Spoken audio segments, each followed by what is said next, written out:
Aliens ఉన్నాయో లేదో ఇంకా ఎవరికీ తెలియదు. ఎగిరే సాసర్ల వంటి వస్తువులను ఆకాశంలో చూశామని కొంతమంది చెప్పడమే తప్ప సరైన ఆధారాలు లేవు. గ్రహాంతరవాసులకు సంబంధించి రూపం ఇలా ఉంటుంది అని ఊహించుకోవడమే తప్ప ఎవరూ ప్రత్యక్షంగా చూసింది లేదు. కానీ తమిళనాడులోని ఓ వ్యక్తి మాత్రం ఏలియన్స్ కు ఏకంగా ఒక ఆలయమే కట్టేశాడు. ఈ అంశం ఇప్పుడు స్థానికంగా హాట్ టాపిక్ గా మారింది. సాధారణంగా భక్తులు తమ ఇష్టదైవాలకు గుడి కట్టి ఆరాధిస్తుంటారు.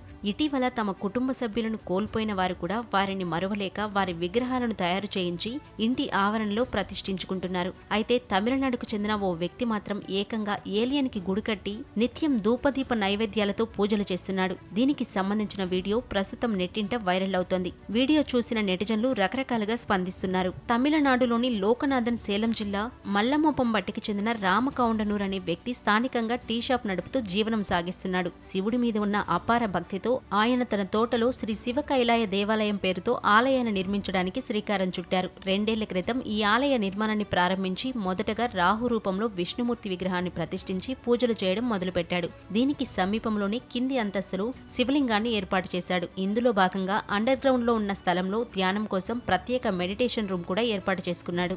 అయితే ఈ ధ్యాన మందిరంలో ఆకాశంలో ఎగురుతున్న అగతియర్ లాంటి విగ్రహాన్ని అంటే గ్రహాంతరవాసి విగ్రహాన్ని ఏర్పాటు చేశాడు. రోజు విష్ణుమూర్తి శివలింగాలకు ప్రత్యేక పూజలు చేసినట్టుగానే గ్రహాంతరవాసి విగ్రహానికి ప్రత్యేక పూజలు నిర్వహిస్తున్నాడు. దీంతో చుట్టుపక్కల గ్రామాలలో ఈ ఆలయం చర్చనీయాంశంగా మారింది. ఏలియన్ టెంపుల్ ను చూసేందుకు క్యూ కడుతున్నారు.